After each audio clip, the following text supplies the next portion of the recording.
नमस्कार, मैं हूं अंकुर और आप देख रहे हैं सत्यहिंदी.com। आइए एक नजर डाल लेते हैं अब तक की सुर्खियों पर। लद्दाख गतिरोध को लेकर भारत और चीन कल सुबह 10:30 बजे 12वीं कोर कमांडर स्तर की बैठक करेंगे। बैठक वास्तविक नियंत्रण रेखा यानी LAC के चीनी पक्ष मोल्दो में होगी। भारतीय सेना के सूत्रों ने कहा है कि दोनों पक्षों के पूर्वी लद्दाख में हॉट स्प्रिंग्स और गोगरा हाइट्स क्षेत्रों से अलगाव पर चर्चा करने की उम्मीद है। विपक्ष द्वारा कथित पेगासस जासूसी मुद्दे पर संसद में लगातार हंगामा करने और इस पर चर्चा करने की मांग के बीच केंद्रीय मंत्री प्रहलाद जोशी ने शुक्रवार को कहा कि पेगासस कोई मुद्दा ही नहीं है। उन्होंने कहा कि सरकार लोगों से संबंधित मुद्दों पर चर्चा के लिए तैयार है। इसके साथ ही उन्होंने विपक्ष के व्यवहार को दुर्भाग्यपूर्ण बताते हुए विरोध करने वाले सदस्यों से सदन को चलने देने का आग्रह किया।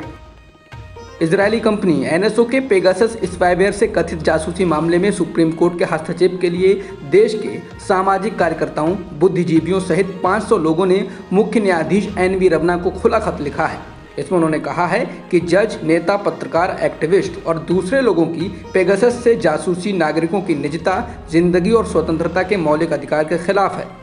खुले खत पर हस्ताक्षर करने वालों में अरुणा रॉय, तीस्ता सीतलवाड़, हर्ष मंदर, रोमिला थापर, अरुंधति रॉय, अनुराधा भसीन, पेट्रिसिया मुखिम जैसे लोग शामिल हैं।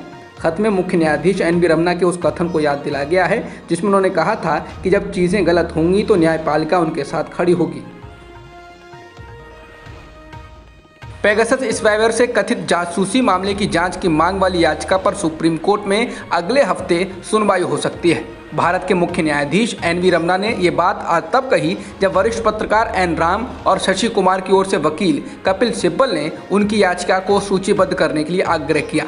इस पर CJI ने कहा कि काम का दबाव कम होने पर संभव है कि अगले हफ्ते इसकी सुनवाई हो। उत्तर प्रदेश में अंतरधार्मिक शादी करने वाले जोड़ों पर पुलिस के साथ साथ संस्कृति के ठेकेदार बने कुछ संगठनों की भी नज़र है।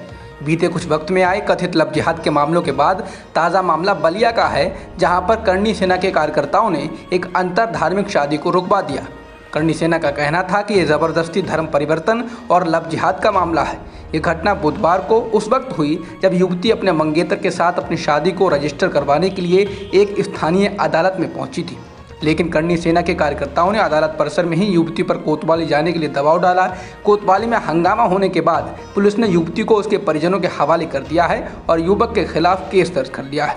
द इंडियन एक्सप्रेस के मुताबिक बलिया पुलिस का कहना है कि युवती अदालत में क्या बयान देती है, इस आधार पर ही आगे की कार्रवाई की जाएगी। अश्लील फिल्म रैकेट में जेल की हवा खा रहे बिजनेसमैन राज कुंद्रा की मुश्किलें दिन भर दिन बढ़ती जा रही हैं। आए दिन राज कुंद्रा पर कोई ना कोई आरोप लग रहा है। अब आरोपों की नई कड़ी में उन पर और उनकी कंपनी वियान इंडस्ट्रीज पर करीब 2500 से 3000 करोड़ की ठगी का आरोप बीजेपी विधायक राम कदम ने लगाया है। राम कदम का कहना है कि राज कुंद्रा ने ऑनलाइन गेम गैम्बलिंग के जरिए गरीब लोगों से हजारों करोड़ रुपए हड़प लिए हैं। उनका कहना है कि पीड़ित लोगों ने मुंबई के अंबोली पुलिस स्टेशन में राज कुंद्रा के खिलाफ धोखाधड़ी की शिकायत दर्ज कराई है।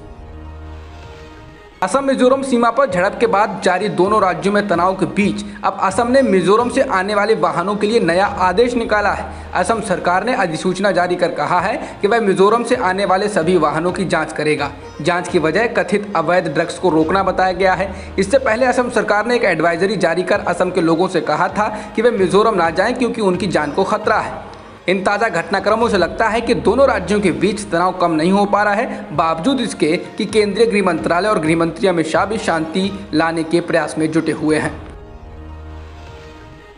तालिबान ने अफगानिस्तान में रॉयटर्स के फोटोग्राफर दानिश सिद्दीकी को पहचान कर, सोच समझकर और जानबूझकर उनकी हत्या की थी। पुलिसत्व पुरस्कार से सम्मानित फोटोग्राफर दानिश सिद्दीकी की मौत संयोगवश नहीं हुई थी, न ही वे अफगान सेना और तालिबान के बीच संघर्ष में फंसकर मारे गए थे। एक मीडिया रिपोर्ट में ये कहा गया है, दानिश सिद्दीकी अफगानिस्तान के कांधार जिले के स्पिन बोल्डक नगर में मारे गए थे। उनकी मौत के बाद तालिबान ने दुख जताया था और कहा था कि यदि वे जानते होते कि कोई पत्रकार वहां है तो सावधानी बरतते और कोशिश करते कि वह न मारा जाए। हालांकि अब वॉशिंगटन रिपोर्टर की जो रिपोर्ट आई है उसमें दावा किया गया है कि तालिबान ने दानिश को पकड़कर उनकी पहचान की और बाद में गोलियां मारी। CBSE ने आज 12वीं के नतीजों की घोषणा कर दी है। घोषित परिणाम में लड़कियों ने इस साल लड़कों से 0.54% बेहतर प्रदर्शन किया है। छात्राओं का परिणाम 99.67% रहा, जबकि छात्रों का उत्तीर्ण प्रतिशत 99.13% रहा। टोक्यो ओलंपिक में भारत के लिए एक और पदक पक्का हो गया है। भारत की मुक्केबाज लवलीना ने 69 किलोग्राम भार वर्ग में चीनी ताइपे की मुक्केबाज को मात देकर सेमीफाइनल में प्रवेश किया है। इसके बाद उनको कम से कम कांस्य पदक तो पक्का है। बता दें, जिस चीनी मुक्केबाज को लवलीना ने हराया है वो विश्व चैंपियन रह चुकी हैं और इससे पहले लवलीना भी उनसे कई बार हारती रही हैं। भारत की स्टार बैडमिंटन खिलाड़ी पीवी सिंधु ने टोक्यो ओलंपिक के सेमीफाइनल में प्रवेश कर लिया है। सिंधु ने मेजबान जापान के खिलाड़ी अकाने यामागुची को 2-0 से मात देकर अंतिम 4 खिलाड़ियों में जगह बनाई है। सिंधु अब मेडल से एक कदम दूर हैं। भारत की हॉकी टीम ने आज टोक्यो ओलंपिक के अपने अंतिम पूल मैच में मेजबान जापान को 5-3 से हरा दिया है। हालांकि भारत पहले से ही क्वार्टर फाइनल में जगह बना चुका है। वहीं दूसरी ओर महिला हॉकी टीम ने भी आयरलैंड को 1-0 से मात दी है। टेनिस खिलाड़ी नोवाक जोकोविच टोक्यो ओलंपिक में हार गए हैं। उनको सेमीफाइनल में जर्मनी के चौथे सीड के अलेक्जेंडर जवरेव ने 1-6, 6-3, 6-1 से हराया है। इसके साथ ही जोकोविच की चारों ग्रैंड स्लैम और ओलंपिक जीतने का सपना पूरा नहीं हो सका है। बता दें कि इससे पहले जोकोविच इस साल ऑस्ट्रेलियन ओपन, फ्रेंच ओपन और विंबलडन जीत चुके हैं। तीरंदाजी में देश को दीपिका कुमारी से काफ़ी उम्मीदें थीं, लेकिन दीपिका पदक पर निशाना लगाने से चूक गई हैं।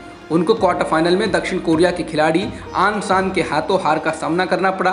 दीपिका 0-6 से हारकर बाहर हो गई हैं। अब तक की खबरों में इतना ही। बाकी खबरों के लिए बने रहिए सत्यहिंदी.com के साथ। सत्य हिंदी का ऐप डाउनलोड करें गूगल प्ले स्टोर पर।